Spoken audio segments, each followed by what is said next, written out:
What's up guys, Bravado here, and in this video I'm going to teach you how you can rapidly improve in Fortnite Zero Build. Before we go any further, if you find this content helpful or informative, feel free to like, subscribe, and turn on those bell notifications so you never miss another upload. It's totally free, man. So without further ado, let's get into the video. The first tip I'm going to share with you is you need to have a good mentality. A good mentality will allow you to strive and to keep going despite hard challenges that you will face in this journey to improve. I mean, when I was first starting out in Zero Build, I wasn't the greatest. A lot of times I had a bad mentality. I was just just getting pissed off at every death and thinking that I'm never gonna make it. That it's not true, man. You need to strive and keep believing that you'll make it. So, I seen this quote from a really good Zero Build player named SHINOBI, and he said, every black belt was a white belt who never gave up. And that means every pro Zero Build player you see Thieves or Zemi, maybe Tax or Nitro, that all of them were rookie Zero Build players or not experienced in shooter games.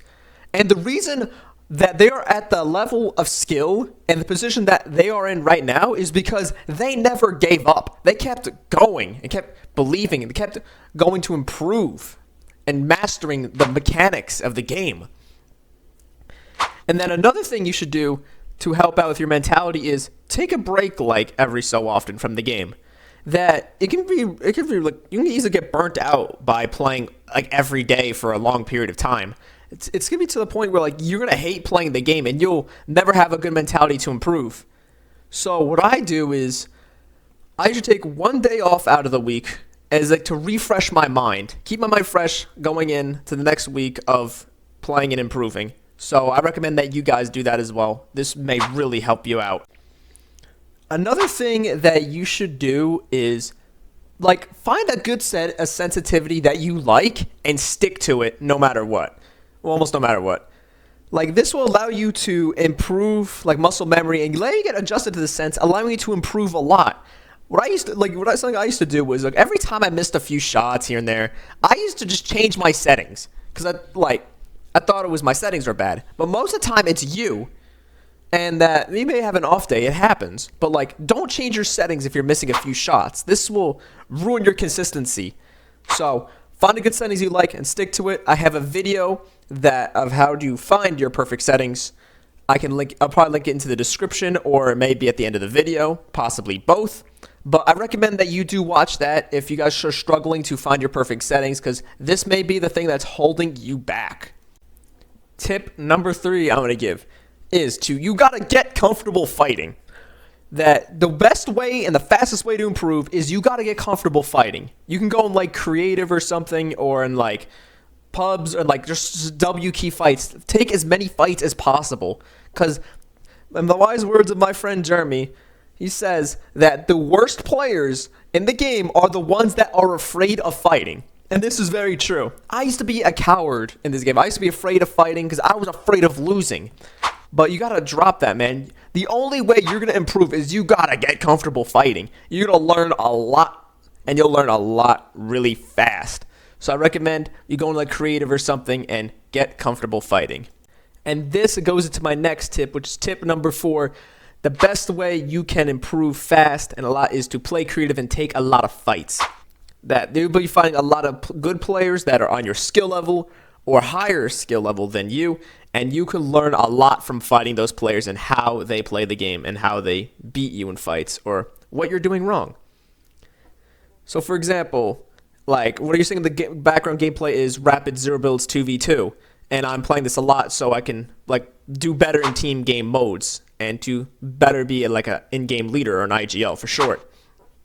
But if you think you're not at the skill level of people like Rapids 2v2s or 1v1s, what you can do for you can start off at any lower tier creative maps for Zero Build, Red vs Blue Rumble, which is mainly novice players or people just wanting to have fun. That you start off with this, and once you start consistently dominating those lobbies, then you can go to a more advanced one, which is the Pit Zero Build, which has a bit more tougher players.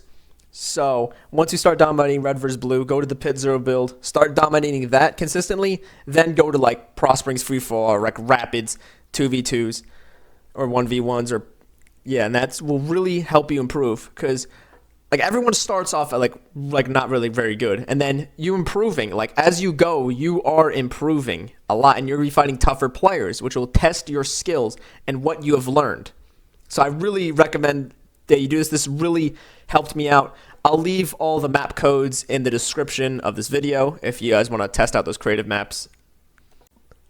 And the fifth tip I would give you is to start playing ranked more often. Ranked is like the perfect skill-based matchmaking lobbies that you can get in Fortnite, both in builds and 0 build. You'll be put against people who are similar to your skill level or higher, and that you will learn a lot by fighting these players, and you will improve.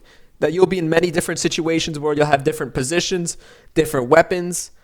So this is really good to help out. Unlike in creative, which is like you have weapons handed, like just basically just gifted to you. In the ranked, you're going to have more realistic scenarios where you may have, like as I said earlier, different weapons, different loadouts. It's going to really teach you how to be efficient and how to master all these different situations.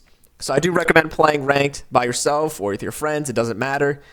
As long as it helps you improve, that's what really matters. The next tip I'm going to teach you guys about is positioning. Positioning is very important in fights because it can easily determine whether you win or lose that fight.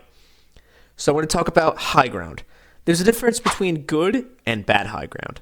Good high ground is when you can see your enemies and they have a hard time seeing you, and you can deal a lot of damage to them like an opening play. Bad high ground is when your character is completely exposed to the enemy, even though you're on high ground, and it could be easily a 50-50, or that they can deal a lot of damage and you'll have a hard time finding them. There's also low ground, which is good. Low ground is usually when you stick to like the corner, like stick to like the roof, like hugging the wall mainly, like the roof of a building, like right underneath it, and that the enemy's gonna have a hard time finding you, and you can easily do a lot of like jump shot damage. A lot of damage, and they'll have a really difficult time seeing you. So low ground can also be an advantage. Another mistake, like a mistake I see people make, is a lot of them are like fight out in the open. I don't understand why they do this. Like if you fight out in the open, like you're just asking to get beamed. And usually when you're out in the open, you can easily be in an enemy's kill zone. The enemy's kill zone is when that you're completely out in the open. They have a guaranteed, like easy line of sight, and they can guaranteed like take off a lot of damage, or if not, kill you really fast.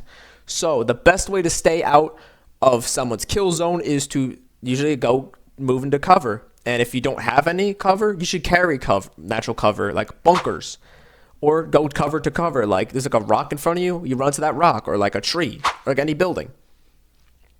You can also use vehicles as cover as well. So taking vehicles really helps out as well.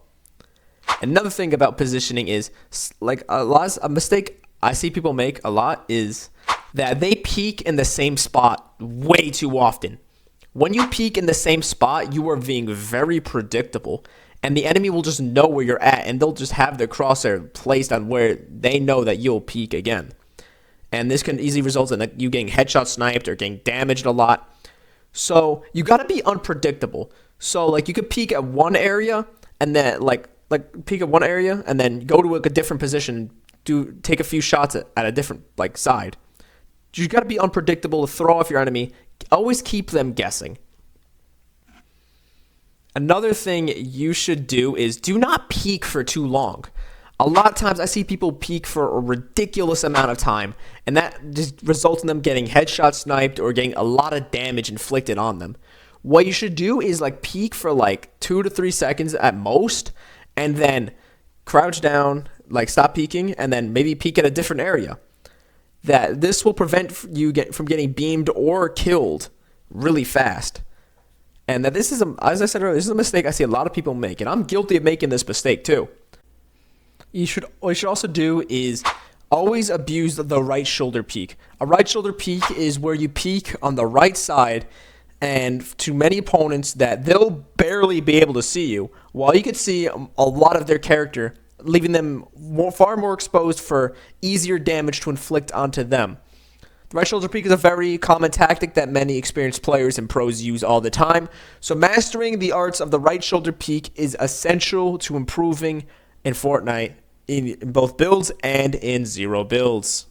Another tip is to never stop moving. Always keep moving to prevent yourself from being an easy target for headshot snipes and for free beams. No matter what, just never stop moving. Always make yourself a harder target to hit.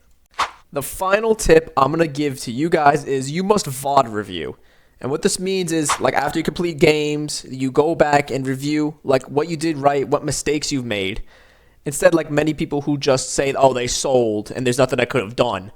Like, that's a terrible like mentality to have. When it comes to VOD reviewing, you got to go back and be like, hey, why did I die and what could I have done better? You got to be like, what mistakes caused me to die and how did I defeat this opponent?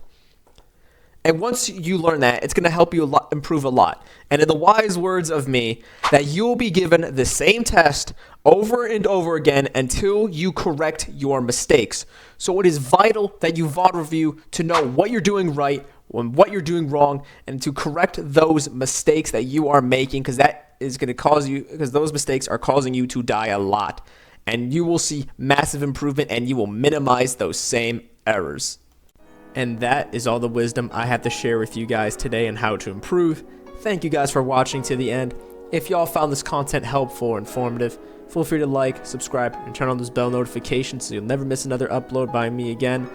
I'm going to try to upload like longer videos like once a week if I can. So, and also comment if there's any other tips I should give out to help you guys improve. And I will see y'all in the next video. Peace.